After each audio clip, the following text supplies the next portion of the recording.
प्रशासनिक अधिकारियों का आम जनता की समस्याएं सुन लेना ही कई बार उनके समाधान की दिशा में बड़ा कदम होता है।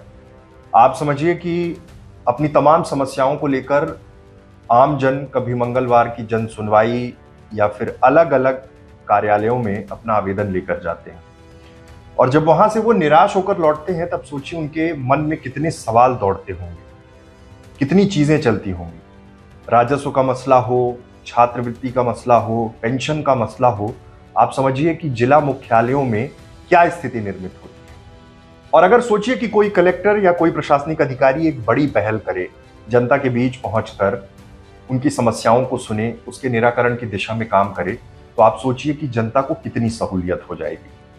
मध्य प्रदेश के में समस्याएं जो हैं वो बड़ी संख्या में है और हमेशा से रही हैं। बड़ा स्टेट है, बड़ी पॉपुलेशन है, हर जिले में बड़ी तैनाती की जाती है प्रशासनिक अधिकारियों की, लेकिन समस्याएं जो हैं वो निराकरण की दिशा में भी आगे बढ़ती हैं, लेकिन समस्याएं बहुत बड़ी रहती हैं, मतलब संख्या में बहुत बड़ी रहती हैं। और हर बार हर जिले में जिले के कलेक्टर और अधिकारियों से एक उम्मीद जनता लगाकर रखती है कि उनकी समस्याओं को सुना जाए और उस पर कार्रवाई की जाए।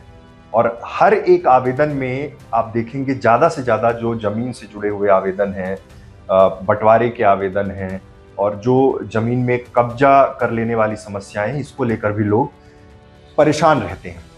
कलेक्टर ऑफिस में आवेदन, मंगलवार की जन सुनवाई, प्रशासनिक स्तर पर एसडीएम कार्यालय, पंचायत स्तर पर पटवारियों के सामने, ये तमाम प्रक्रियाएं जिस तरह से चलती हैं स्टेप बाय स्टेप, फिर उसके बाद सीएम हेल्पलाइन एक विकल्प है। और ऐसे में आपने पिछले कुछ दिन पहले आपने एक खबर देखी होगी कि अचानक मध्य प्रदेश के मुख्यमंत्री डॉक्टर मोहन यादव सीधी पहुंचते हैं, लोगों से मिलते हैं और उन्हें शिकायत मिलती है।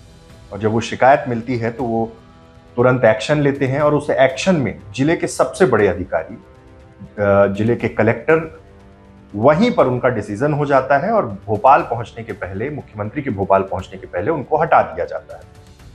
और वहां पर फिर सीधी जिले में एक तैनाती की जाती है विकास मिश्रा की, जिनका अनुभव बहुत मायने रखता है। और जब वो आए तब लोगों को एक उम्मीद जगी कि अब हो सकता है कुछ बड़े परिवर्तन हो, लेकिन शुरुआती दौर में जिस तरह की तस्वीरें आ रही हैं वो कहीं ना कहीं संतोषजनक है। मैं ऐसा इसलिए कह रहा हूं कि किसी प्रशासनिक अधिकारी का रात में कहीं चौपाल लगाना, जनता के बीच में बैठ के उनकी समस्याएं सुनना, ये इस दिशा की ओर एक बड़ा कदम है कि उस जिले की समस्याएं धीरे धीरे कम होंगी, सरकार के प्रति, प्रशासन के प्रति जनता का विश्वास मजबूत होगा।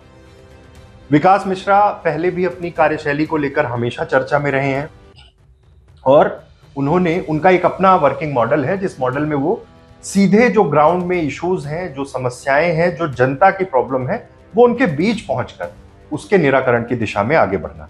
सीधी बहुत बड़ा जिला है और पॉलिटिकल हाइप कैसी रहती है सीधी में, ये बताने की जरूरत नहीं है।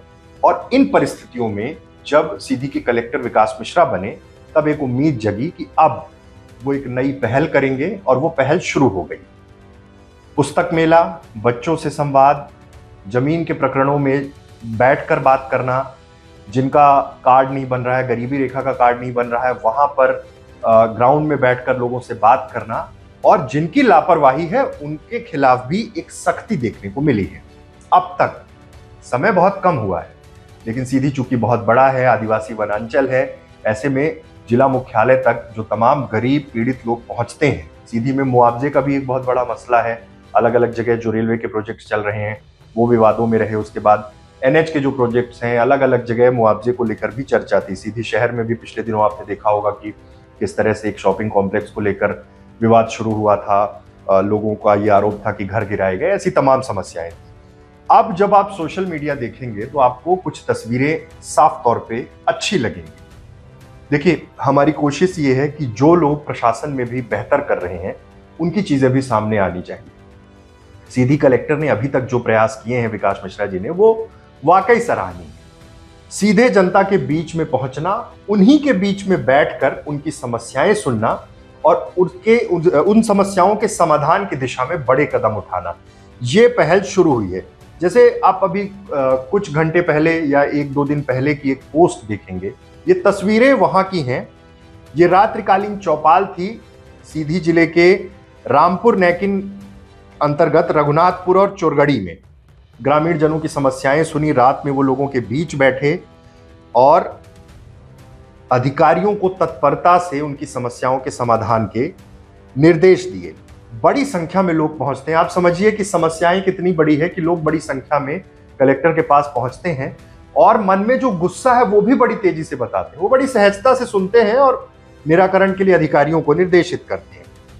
फिर संदीपनी विद्यालय रामपुर नैकिन का निरीक्षण किया। उसके बाद back to back Dalda factory Churhat में इंडस्ट्रियल कॉरिडोर जो औद्योगिक क्षेत्र विकसित करना है उसको लेकर, और रैंडम आप उनके ऑफिशियल जो जनसंपर्क का एक पेज है, सोशल मीडिया अकाउंट है, उसमें देखेंगे कि कंटिन्यू हर जगह पहुंच के 2 दिवसीय शिविर आयोजित करना, अलग अलग जगह पहुंचना, लोगों से बात करना, तुरंत निराकरण के जो रास्ते हो सकते हैं उस दिशा में आगे बढ़ना। ये चौपाल लगाकर जो पहल शुरू की है सीधी कलेक्टर ने, उससे कहीं ना कहीं जनता को बहुत राहत मिल रही है। आप समझिए कि सिर्फ समस्या बता देने से, समस्या अगर कोई अधिकारी सुन लेता है और एक पहल कर दे, क्योंकि बहुत सारी ऐसी प्रॉब्लम्स हैं इन तमाम जो प्रशासनिक व्यवस्था में जो लोग आते हैं जिनका समाधान बहुत आसान है, लेकिन कई बार इसी सिस्टम में ऐसे भ्रष्ट लोग हैं जो घूसखोरी, जो छोटे छोटे लाभ उन गरीबों को परेशान करते हुए, रिश्वत लेते हुए उनके कामों को जबरदस्ती अटकाते हैं। पंचायत स्तर पर आपने देखा होगा पटवारियों को लेकर जो मामला सामने आता है, और संकल्प से समाधान इस तरह के कैंप आयोजित करने का तरीका यही है कि लोगों को उनका सॉल्यूशन मिल पाए, निवारण शिविर जो चालू किए गए उससे समाधान हो पाए। लेकिन फिलहाल राहत की बात यह है कि सीधी जैसे बड़े जिले में जब कलेक्टर विकास मिश्रा इस तरह की पहल कर रहे हैं, तब उम्मीद है कि जन समर्थन और तमाम वो जो पॉलिटिशियन हैं, जो नेता हैं, जो बहुत पॉजिटिविटी के साथ आगे बढ़ना चाहते हैं, उनका भी समर्थन मिलना बहुत जरूरी है।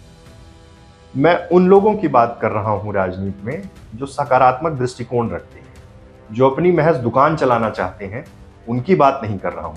आप समझिए कि सीधी जैसे जिले में जहां पेयजल व्यवस्था, स्वास्थ्य एक बड़ी चुनौती है, और सीधी कलेक्टर के सामने ये चुनौती होगी कि ग्रामीण स्वास्थ्य सुविधाओं को किस तरह से बेहतर बनाया जाए। सीधी रेफरल सेंटर ही रहा है, सीधी से सीधे रेफर करके रीवा भेजना, रीवा में Sanjay Gandhi super speciality hospital में लोगों को एडमिट कराना और उसके बाद आगे के उपचार की दिशा में आगे बढ़ना।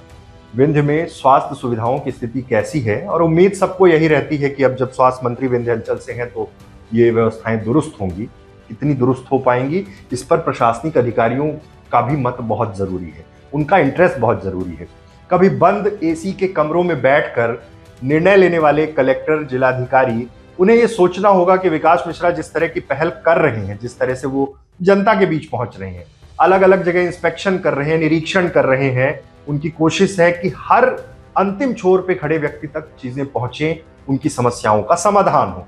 ऐसे ही हर अधिकारी अगर पहल शुरू कर दे तो मुझे लगता है कि धीरे धीरे कर ये समस्याएं जो बड़े स्तर पर हैं, वो समस्याएं जिनका आकार बहुत बड़ा हो चुका है, नंबर्स बहुत बड़े हो चुके हैं, चाहे सीएम हेल्पलाइन की बात हो, छोटे स्तर की समस्या हो, जमीन के बंटवारे हो, विवाद हो, छात्रवृत्ति का मसला हो, पेंशन का मसला हो, ये सब कुछ व्यवस्थित हो सकता है, इन सब चीजों का समाधान हो सकता है।